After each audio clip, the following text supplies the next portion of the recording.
I think it's a super interesting question, because to me it's the biggest opportunity that there's now in VC land, especially in Europe. I'm going to talk about Europe, which is the market I know. And apologies if I'm coughing. I've got this very well-known and famous virus that doesn't let us go for like 2 years. But COVID aside, I think it's the most interesting phenomenon happening right now. It has happened in the US and it's happening in Europe now. And I think that if you think about it, the beauty, so pre-seed and seed in Europe is non-institutionalized. Like it's like yet to be sort of institutionalized. Who will lead pre-seed and seed in Europe for the next 10 years is yet to be decided. And the beauty of the microfinance phenomenon is that we all collaborate with each other. We don't compete. And if you look at the market, what's happening now, and I'll share sort of my view of it. And by the way, I've built a model around this, so I put my money where my mouth is. But basically, most funds are getting larger and larger, which means they need more stake. This is a virtuous cycle. Like rounds are getting, there's a lot of money to deploy, so rounds are getting larger. So you need larger funds, and larger funds mean you need more stake.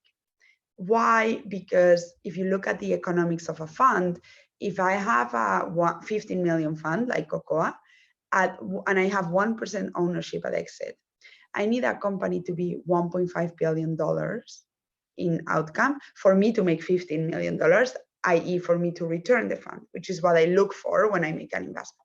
If I have a 400 million fund and I own 1% at exit, I need a company to be 40 billion at exit for me to make 400 billion. I need to be a fund returner.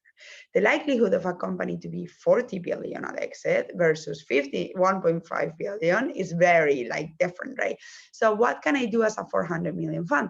I can try to get a higher percentage at exit, so that if I have a 10% at exit, I need a company to be 4 billion, right? For me to make 400 million. So it is more likely that a company is 4 billion than a company is 40 billion. So I'm always going to try to get as much percentage as possible, because that's going to increase the probability of me actually, of a company being a fund returner. So larger funds mean more stake. The problem with more stake means that it brings more competition, because every percentage that you win is a percentage that I lose.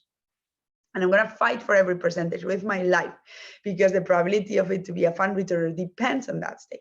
And so that's what's happening in the main market. And then you have micro funds that go and be like, actually, you know what? I don't care about stake. I'm just going to optimize for access. For that, I'm going to be small, but I'm going to optimize for access. And I think that that's an amazing phenomenon for founders, because suddenly you have people whose interest is 100% aligned with you, because they don't care about stake. Stake helps, but their whole model is not based on capturing stake. And so suddenly a few misalignments of incentives that happen when investors prioritize stake. It's obviously founders want to minimize the dilution and investors want to maximize their stake. So it's two contrary forces. And suddenly with microfunds, that doesn't happen, right? So you can have a partner that is 100% by your side.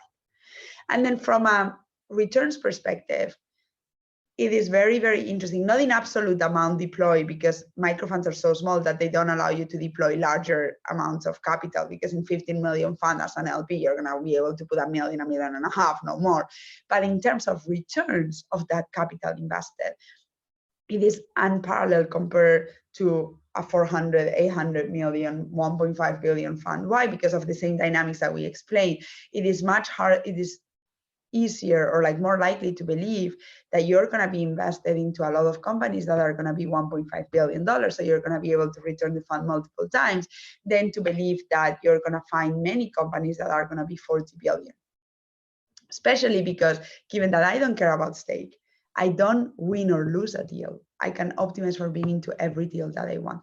If I need 10 or 15%, I'm going to win one, and I'm going to make a lot of money in that one if it does well, but I'm going to lose other 10. And so I lose money that I could have made in those 10, right? So I think it's this idea of size, stake versus access, and alignment of interest with founders. And I think microfunds are the future of pre-seed, seed, and so much is happening, and we all help each other, right? And we all are completely aligned with founders and help each other, because a ticket of 100K of a friend of mine who has a microfund doesn't mean I cannot put my ticket for Cocoa. As opposed to if I need 15%, a ticket of another fund means I cannot put my ticket. So I think those dynamics around collaboration and being 100% on the founder side are super exciting for the